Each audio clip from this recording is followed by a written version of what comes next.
bakit si VP Sara lang ang inaatake ng Quadcom tungkol sa confidential fund at hindi yung Office of the President na mas malaki yung budget? At bakit hindi yung mga departamento under sa Office of the President na malalaki rin yung budget? Bakit walang nagrereklamo sa mga daan na sinisira ng DPWH mismo o yung kanilang contractor? Bakit hindi nagrereklamo sa DSWD na bilyon-bilyon yung pera pero walang programa sa street children? Bakit hindi sila pinagalitan ng Quadcom? Yun po, may mali po sa proseso dahil po nakatutok lang sa isang tao na ayaw nilang pwedeng maging madason nga presidente sa 2028. Inatake ng inatake, nilagyan ng akusasyon na korap, pero ayaw nila ituro yung kanilang sarili. Ayaw nilang ituro yung opisina ng presidente. Ayaw nilang ituro yung opisina ng speaker. Ayaw nilang ituro yung opisina ng Senate President at nung mga mambabatas natin at mga departamento. Nasaan po yung compliance sa equal protection of laws ng konstitusyon? Mabuhay po kayo, Pilipinas. May pag-asa po tayo. Sabi nga ni President Robin Padilla ng PDP Laban, bago yung mga inyong piliin, mga bago, kasi yung recycled, ganon pa rin nangyari sa ating bansa. Huwag tayo paulit-ulit, sabi niya, katangahan yun. Kung sila pa rin paulit-ulit namumuno sa atin, na alam natin palpak yung naging sistema sa gobyerno, maraming naghihirap, maraming nagugutom. Ang laki na ng utang ng bansa, sabi ni Senator Robin, may pag-asa tayo, gumanti tayo this May 2025, let us elect the PDP Laban Senators. Buo po kami, isang grupo, lumaban po tayo, Pilipinas, may pag-asa pa po. Salamat. Thank you. Sir, isang question. Ano ho yung inyong opinion patungkol po dun sa usaping suka? Pinabili lang na suka. Well, kung yan ay patama sa isang attorney Hinlo, hindi yun pwede, no? Dahil naging undersecretary ako ng DILG for Public Safety. Alam nyo ba na si Attorney Hinlo yung nagsimula ng 911 program ng buong bansa? At ako rin po, yung nagmungkahi na yung sa mga preso natin, sa BGMP, nung nalaman ko yung pagkain nila, yung budget 50 pesos a day, nabigla ako paano mabuhay ang isang tao sa 50 pesos a day. So pinaglaban namin sa Kongreso na dagdagan yung budget. Sa alam ko sa ngayon, naging 70 pesos. Maliit pa rin. Nung panahon ko, sabi ko dapat 100, no? Times 2. Sa mga Bureau of Fire naman, sabi ko rin sa Bureau of Fire, nalaman ko, hindi lahat ng munisipyo merong Bureau of Fire at wala pala lahat ng mga fire truck. So, minungkahi ko nga dapat lahat merong fire truck. Hindi ko po natapos yung aking assignment sa DILG kasi pinatawag ako ng Malacanang kung gusto kong tulungan ng ekonomiya bilang direktor ng Land Bank. Pero nung nasa DILG pa ako, nalaman ko rin nga dapat yung Philippine Public Safety College dapat magkatugma ang kanilang programa sa BFP and BGMP. So, sa aking konsensya, talagang nakatulong ako sa DILG nung mga panahon ko. Nung nasa Land Bank naman, ang pinakamalaking nagawa ni Attorney Hinlo, kasama ko ang mga board of directors. Alam nyo ba na yung mga farmers natin, yan yung rason bakit may Land Bank, nagrereklamo bakit ang mahal ng interest rate sa bangko na kung manghiram sila.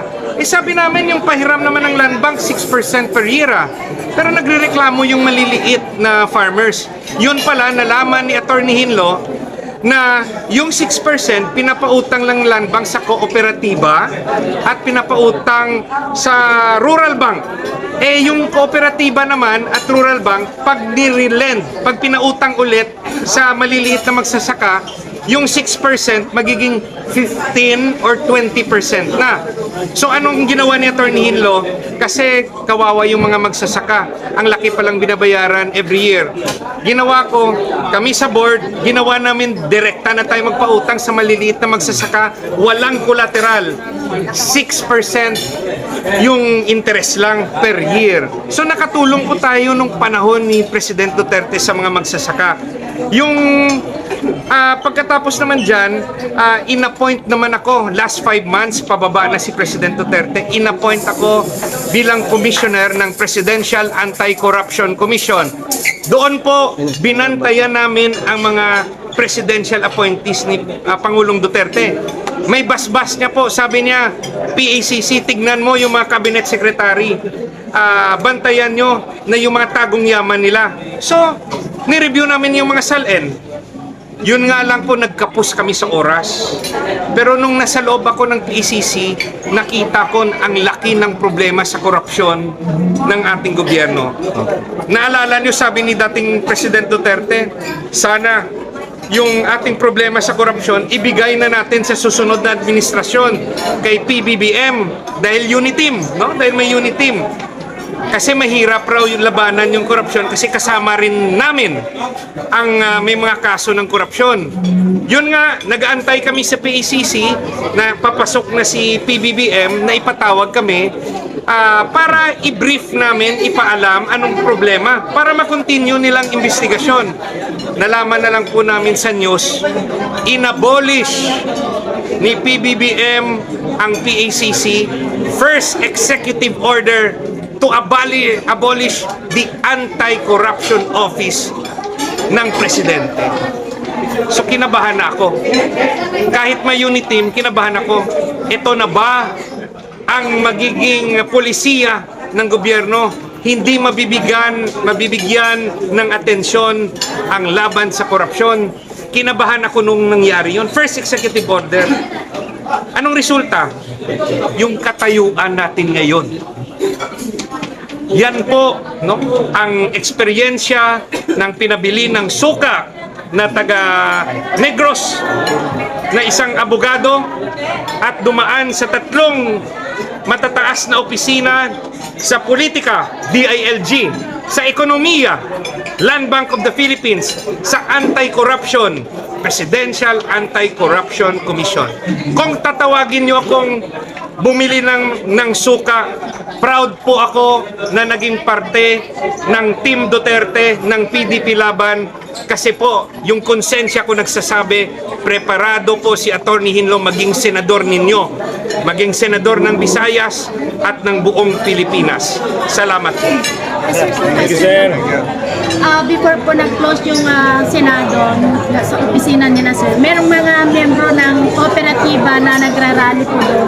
Ano po ang reaksyon nyo tungkol doon sa paglalagay ng tax sa kooperatiba? Malaking problema yan, yung kakaharapin ng kooperatiba. So kung magiging senador ako, pag-aaralan namin, I will hear out kasi yung purpose ng cooperative law para walang tax. Although may naririnig rin tayo na inaabuso ng iba sa kooperatiba na ginagawang pangnegosyo at hindi nakakabenepisyo yung kanilang miyembro. So, pag-aralan natin kasi yung aking datos, nung nasa land bank ako, yung kooperatiba natin, 50% failure. 50% failure dahil po sa private corruption. Anong ibig sabihin ng private corruption? Yung mga opisyal ng kooperatiba, yung nag-e-enjoy, yung kawawa yung miyembro, yung nakabigay ng pera bilang member, nawala ng benepisyo, 50% natatalo ng utang sa bangko, hindi makabayad, 50% failure. Yan po yung natutunan ko nung nasa land bank ako kasi hawak ko yung datos. Naging chairman po ako ng audit committee ng Land Bank of the Philippines. Yung pinabili po ng suka, naging chairman ng audit committee ng Land Bank of the Philippines, pinakamalaking government bank, no, sa Pilipinas, at lahat po ng datos sa pera dumadaan sa amin. Miyembro ng Board of Directors sa Land Bank, 4 na cabinet secretary, Secretary of Finance as chairman, Secretary of Agriculture, Secretary of Agrarian Reform, Secretary of Labor. Nandun na po yung 4 na cabinet members kasama po ni Attorney Hinlo. Preparado po si Attorney Hinlo tungkol sa ekonomiya dahil sa Land Bank. Preparado ako tungkol sa politika dahil sa DILG. Preparado ako sa problema sa korupsyon dahil nga naging commissioner ako ng Presidential Anti-Corruption Commission. Salamat po. Sir, isang question na lang po. Bilang naging isang chairman po ng Land Bank, Audit Committee. o Audit Committee, ano po reaction nyo din po doon sa PDIC na tinatransfer ba yan yung sa budget? Yung ginagawang pulisiya ngayon ng Rehimeng Marcos tungkol sa PDIC, kinuna ng pera, binalik sa Treasury, at yung pulisiya rin sa Maharlika Fund, Okay lang po. hindi po ako sang-ayon doon. Bakit? Yung PDIC, yung purpose ng PDIC is secure yung deposit. Dapat nga sobra yung kanilang pera para po pag nagka-emergency, may bank run, wala silang problema sa pera, mababayaran nila. Kung lumobo ang pera ng PDIC, good. Insurance yan eh. Kung yung Land Bank may sariling pera, DBP may sariling pera, inaalagaan na po ng Land Bank at ng DBP yung kanilang pera, nag-i-invest na sila kung saan-saan para maalagaan yung pera kasi secured yun sa Land Bank at DBP. Eh bakit pa kailangan may Maharlika Fund? Bibigay ka ng malaking sahod sa Maharlika Fund, kukunin yung pera ng Land Bank, sila raw mag-i-invest. Duplication of work yun. Dahil yung Land Bank, alam niya na kung saan igagastos, saan itatago yung kanyang pera as supervised by the central bank. Maling-mali ang Maharlika Fund. Duplication of work lang yan ng Land Bank at ng DBP. Maling-mali yung pagkuha ng pera sa PDIC. Dapat po sumobra yung pera nakatago sa PDIC kasi yung purpose niya insurance yun eh. Para kung may bank run, may problema, nandyan ang pera, hindi pinapakialaman, nakatago para sa kanyang purpose. The purpose is to secure our bank deposits.